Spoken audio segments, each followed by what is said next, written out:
সারা বেলা থেকে উনি মঞ্চে এসে উপস্থিত হয়েছেন। ওনাকে ব্যাচ করে বরণ করে আমাদের যারা মঞ্চে উপস্থিত হওয়ার সাথে সাথে কিন্তু উনি ২,০০০ টাকা আমাদের ক্লাবকে অনুদান করেছেন। ওনাকে ক্লাবের পক্ষ থেকে অসংখ্য অসংখ্য ধন্যবাদ।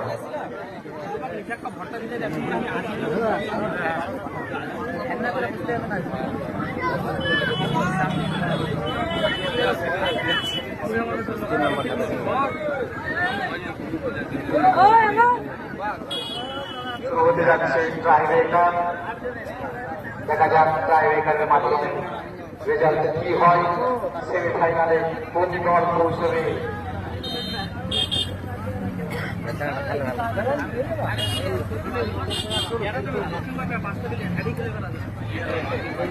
সুন্দর গোলকিপার তার